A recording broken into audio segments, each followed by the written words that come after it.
On today's vlog, we are going to play Pavlov's Dogs by 9th Level Games. Let's get into it. Pavlov's Dogs is a fast, engaging card game of following rules and acting like fools. This cooperative psychological brain buster will test your memory and conditioning. You'll be drooling for more.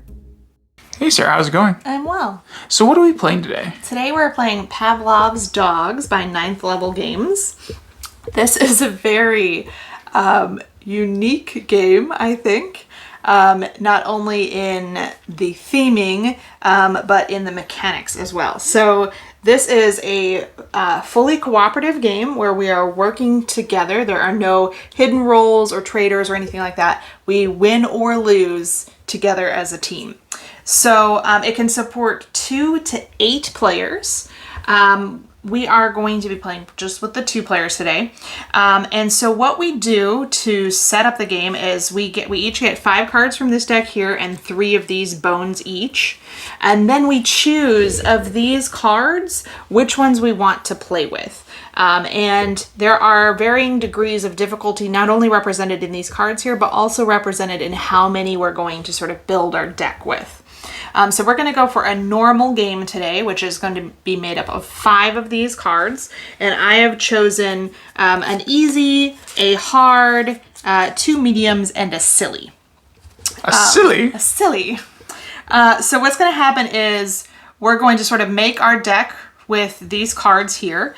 There are 2 different types of each sort of level, except the silly. There's only 1 silly level. Otherwise, every deck has sort of two different kinds. And you just can't have more than 1 card from any one of these decks. So like I couldn't have 2 of this card here. I could have 1 of each of the easy cards, but I couldn't have 2 of this particular easy card. So these are going to be sort of objectives that we are going to have to meet while we are playing these cards in order to do well on the test. So this is all reminiscent of a science experiment that a gentleman named Pavlov performed where he trained dogs to salivate at the sound of a bell. And he was attempting to prove a few things about psychology by performing that experiment.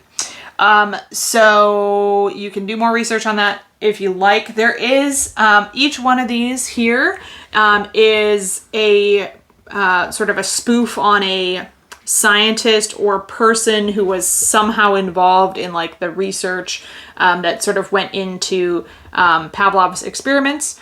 And there is more information about the real life inspiration behind each of these people in the rule book, which was kind of cool. We read through all of the descriptions of like each of these people and their real life contributions to the experiments and science in general. And that was interesting. So anyway, each of these are represent a person, and we just go through and take cards from decks until we have the requisite number. Like I said, we're going to be playing a regular version of the game, not an easier or harder version. So we need 5 of these cards. So I've got 5 of these cards here. And then what we're going to do is we're going to take this screen here, and it's just a nice little art view here.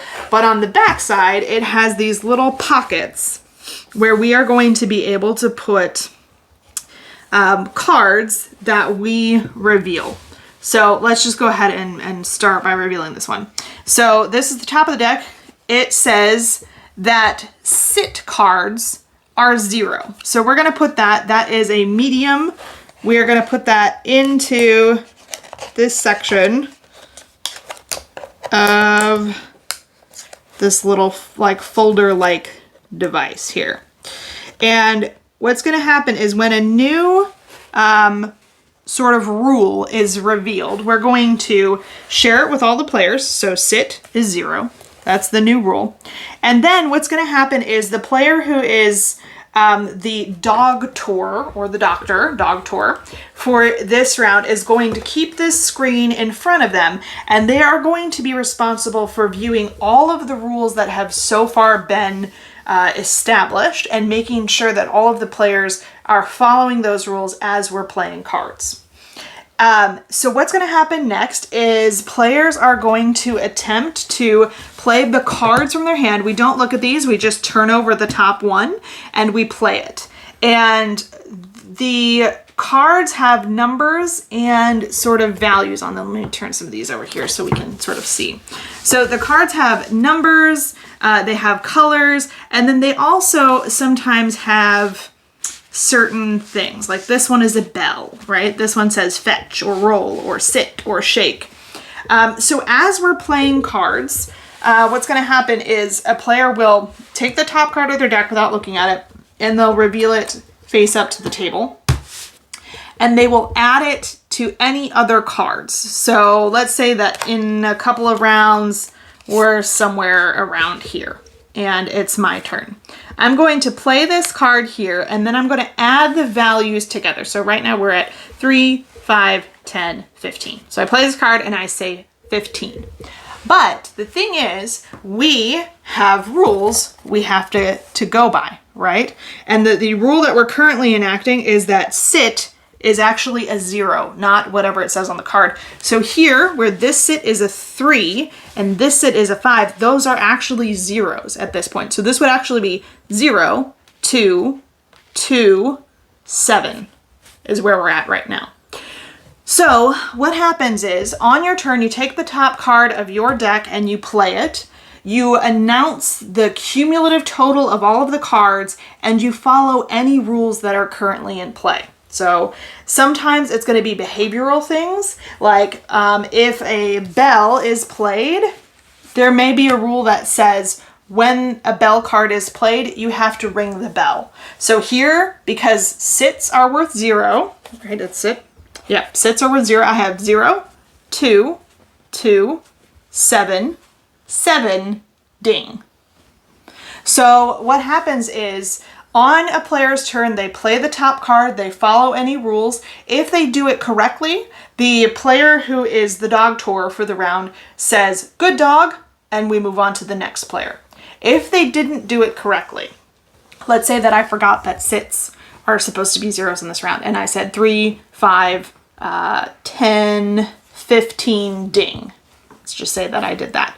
I would not have followed all of the rules, and I would be told by the dog tour, bad dog, and one of my 3 bones would be sent back to the supply. If at any time one player loses their last bone, then we all collectively fail the experiment and the game. If, however, we are able to get through the number of cards that we selected to play with without any player losing all of their bones, then our experiment has succeeded and together we win the game. So that is sort of an overview of Pavlov's dogs. What I'd recommend at this point is let us get into it and play about half of the game. And then when we come back at the midpoint, we'll have more things in our folder so we can show you a little bit more of the sort of behavioral things that we're supposed to be following as we conduct the experiment. All right, well, let's get to it. All right, toodle. Hey, Sarah. So we just got to our halfway point. Mm-hmm. How's it going so far? It's going well. So I'll show you our sort of book here. We have, we've just played through the 3rd round, so we have 3 rules that are currently enacted. The player who plays a shake card must shake their head when they play a shake card. Sit cards are valued at 0. And if you play a fetch card, then the next player is skipped. Yeah. And we're doing okay. I still have all 3 of my bones. You have 2 of your bones. I messed up. I forgot about the sit roll being only for 2. Only 0. Very first card this round, Nick played a sit card. And I said 4. It was supposed to be 0 and he said 4. Woof. So, would you like to see what our next rule is going to be? Sure. Okay, so this is from Dog Tour and a fetch. And the new rule is you must pout when a beg card is played. And this is a silly rule. So we're going to put that in our silly location in the rule board. Just like so. And now Nick will be our dog tour for the round. Awesome. And then we'll get into it. Sarah will shuffle up, or will deal us out 5 cards, and then we'll get into it. So we'll keep playing until the end game, and we'll tell you guys if we are the winners or the game is the winner. I feel like we're doing pretty good right now. Yeah, we only have, what, this round and another round before we're done? 2 rounds left, and then we're done. But every round of the game, each player has to play 5 cards. Yeah. So there's still plenty of time for us to completely fail. But I feel like we're doing okay. Yeah. We'll see how it goes in a little bit, but yeah, so we'll get back to you guys and talk more about the game after we decide, or after we see who is the winner and the loser. Are the players the winner, or is the game the winner? Or is the game the loser and the players the winner? Alright, let's get into it. Toodles! Hello, Sarah. So I see that we have actually beaten Pavlov's dog game. We got a B. Okay, yeah, so it wasn't because you had 2. We each had 2 bones left, so we each lost one over the course of the game. There's a little chart that tells you what grade you got based on how many bones you had left. So we were playing a standard game, which meant we had to play with 5 rules. So we played with these 5 rules. We had, you had to pout when the beg card was played, shake your head when the shake card is played. Sit cards are 0, while bells are 1. So normally the bell is worth 0, but now when we play a bell, it's actually worth 1 point. And sit cards have varying values, but they're all worth 0 now. And finally, fetch skips the next player. So these were the 5 sort of rule sets that we had in play. I think we did pretty good. What did you think of the game overall? Yeah, I think it was a good game. It reminded me of The Crew. Definitely different. I think it's like an easier version, definitely easier version of The Crew. And I think it's better with more players. I know it says, I think 2 to 8. 2 to 8. Yeah. But I think probably like 3 I think it's more. Definitely much sillier at a higher player count. Yes, definitely.